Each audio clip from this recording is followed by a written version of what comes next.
We finally got the long-awaited sequel 33 years later, but is it 33 years too late? Let's find out in the review.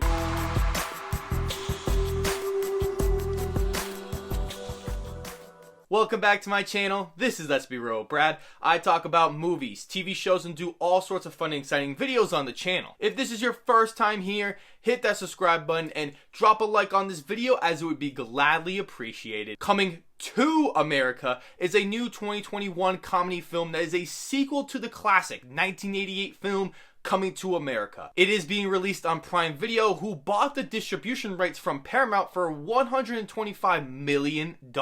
It is directed by Craig Brewer, featuring predominantly the same cast from the original film. I went into the movie blind as I possibly could without seeing any trailers, clips, or reading the plot description. I think this was for the best because I had no idea how this story would go, what returning characters would show up, and what kind of humor I was expecting. Now that I've seen the movie, I thought it was an average, mediocre movie at best. This was surprisingly a lot better than I expected, considering many comedy films that get a sequel years later are a big pile of crap. So, let's dive right into the review, starting with the positives. The original film's cast is iconic, with Eddie Murphy, Arsenio Hall, James Earl Jones, Shari Headley, and many more all returning for this film. They played their original characters so well, with Eddie Murphy still shining as the lovable Prince Akeem. We also get introduced to many new characters in the movie, with Jermaine Fowler, who I thought did a decent job in the role. There are many cameos from the original film with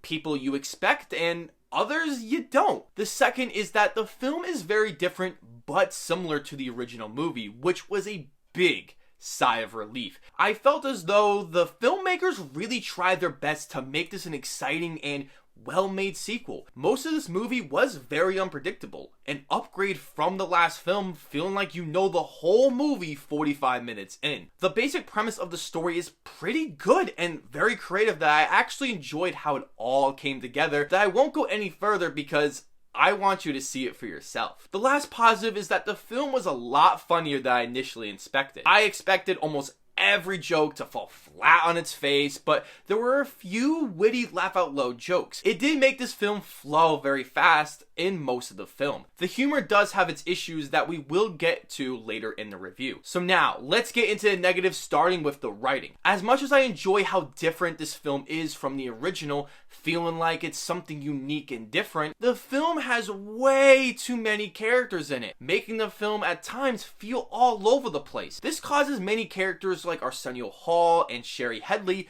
to be sidelined, which I think is a big disappointment considering how loved and important they were in the original film. As much as the original movie had many characters, this film doubled that with Tracy Morgan, Leslie Jones, Wesley Snipes, and so much more. If they cut out a few of these characters, the film would have had a more focused and better structured pace. The film fails to capitalize on its crude and very inappropriate humor, which is essential to the original film's success. You definitely feel this as the jokes feel very sanitized and very held back, especially if you rewatch the first film before watching this one. I don't think there's one F-bomb in the movie, which is disappointing because I thought it was used so perfectly in the original. I understand why they did this because R-rated comedies don't make a lot of money as they used to. The studio is trying to go for a larger demographic to get many viewers possible, but ended up being mediocre. The second disappointment is that it already feels very forgettable. I saw the film a couple of days ago and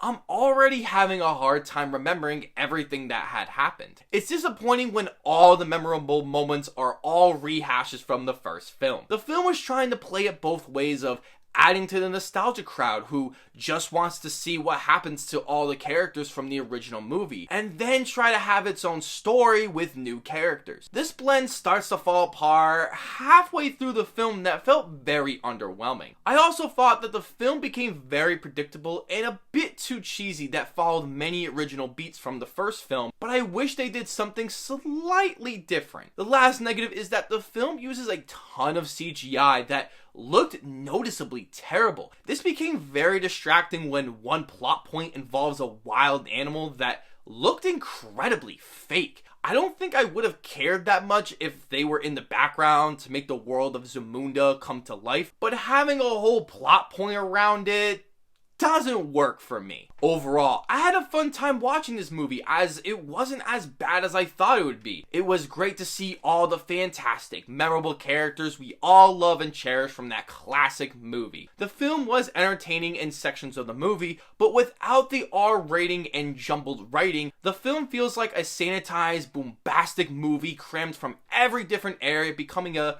mediocre / okay movie. I am giving Coming to America a 5 out of 10. So, have you seen Coming to America? And if you have, what did you think of the film? I want to know all of that down below in the comments section. As always, I will see you all in the next video.